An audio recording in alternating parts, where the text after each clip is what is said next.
Friends, welcome to Sravida's home food. ఇవాళ మన recipe street style egg bonda. 4 ఎగ్స్ని ముందుగానే బాయిల్ చేసి సైడ్కి ఉంచుకోండి.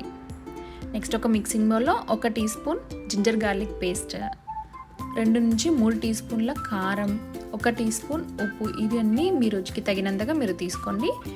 కొంచెం ఇంగువ, 1/2 టీ స్పూన్ పసుపు, 1/2 teaspoon garam masala, 1 teaspoon dhania powder, 1/2 teaspoon chaat masala. దీన్ని అంతటిని ఒకసారి మిక్స్ చేసుకొని దీంట్లో వేడిగా ఉన్నటువంటి 2 టీ స్పూన్ల ఆయిల్ని మిక్స్ చేయండి. అప్పుడు మనకి బోండా అనేది క్రంచీగా వస్తుంది.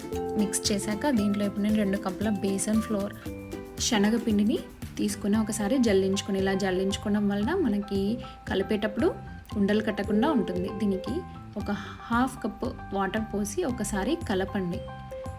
మరీ జారుడుగా కలపకూడదు, మరీ గట్టిగా కలపకూడదు. ఈ పిండిని దీంట్లో 1/4 టీ స్పూన్ బేకింగ్ సోడాని వేయండి. మరీ జారుడుగా కాకుండా, మరీ గట్టిగా కాకుండా కలుపుకోండి. ఇలా ఫింగర్ ముంచినప్పుడు అది మన ఫింగర్కి అంటుకోవాలి. ఇప్పుడు ఎగ్స్ని తీసుకొని ఈ బ్యాటర్ అయితే రెడీ చేసామో దాంట్లో ఒకసారి ముంచి వేడిగా ఉన్న ఆయిల్లో చాలా స్లోగా వేయండి. ఒక సైడ్ కాలాక ఇంకొక సైడ్ తిప్పుకోండి. ఇలా 2 వైపులా కాల్చుకున్న వాటిని టిష్యూ పేపర్ ఉన్నటువంటి ప్లేట్లోకి తీసుకొని ఆయిల్ అంతా గుంజుకునేంతసేపు ఉంచండి.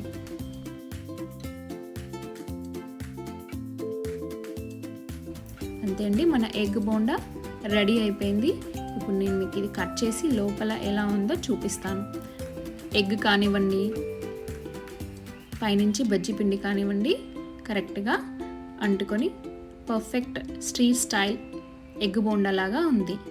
దీనికి కొంచెం కారం, ఉప్పు, చాట్ మసాలా, ఆనియన్స్, కొత్తిమీరతోటి గార్నిష్ చేసుకొని యమ్మీగా స్నాక్కి లాగించేసేయచ్చు. మీరు కూడా ఈ రెసిపీని ఇంట్లో తయారు చేసి ఎలా ఉందో కామెంట్ బాక్స్లో పెట్టండి. మీకు నా వీడియో నచ్చినట్లయితే లైక్ చేయండి, షేర్ చేయండి, సబ్స్క్రైబ్ చేయండి. Thank you for watching Sravida's home food.